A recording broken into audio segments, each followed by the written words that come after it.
जानवरों में सबसे ताकतवर शेर को माना जाता है, जिस कारण से शेर को जंगल का राजा कहा जाता है। और दादी नानी से शेर के ढेर सारी किस्सों कहानियों को सुनने को मिलता है। तो चलिए बचपन की इन कहानियों के पिटारे से जंगल के राजा शेर की कहानी यहाँ शेयर कर रहे हैं, जिनसे आप इन शेर की कहानी हिंदी में से अच्छी सीख ले सकते हैं। वर्षों पहले घने जंगलों में एक बलिष्ठ शेर रहा करता था। वो रोज शिकार करके अपना पेट भरता था। एक दिन वह एक भैंसे का शिकार और भक्षण कर अपनी गुफा को लौट रहा था कि तभी रास्ते में उसे एक मरियलसा सियार मिला। सियार ने उसे लेटकर दंडवत प्रणाम किया। शेर बड़ा हैरान हुआ जब शेर ने उससे ऐसा करने का कारण पूछा।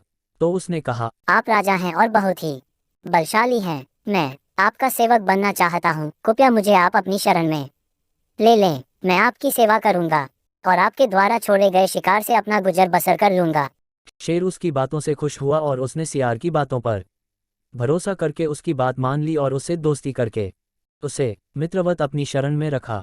कुछ ही दिनों में शेर द्वारा छोड़े गए शिकार को खा खा कर वह सियार बहुत ही तगड़ा और मोटा हो गया। सियार रोज शेर की शक्ति को देखता और प्रतिदिन सिंह के पराक्रम को देख देख वो खुद को भी शक्तिशाली समझने लगा। उसने भी स्वयं को सिंह का प्रतिरूप मान लिया।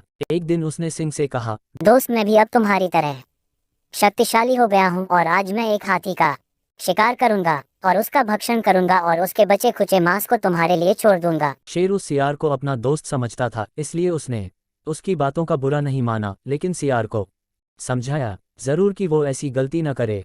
उसे हाथी के शिकार से रोका।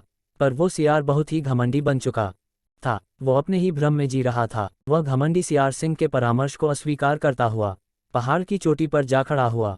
वहां से उसने नजरें दौड़ाई तो पहाड़ के नीचे हाथियों के एक समूह को देखा।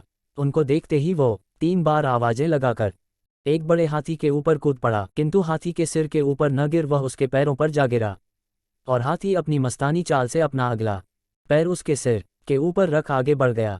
क्षण भर में सियार का सिर चकनाचूर हो गया। सियार उसी वक्त मर गया। पहाड़ के ऊपर से शेर सब कुछ देख रहा था।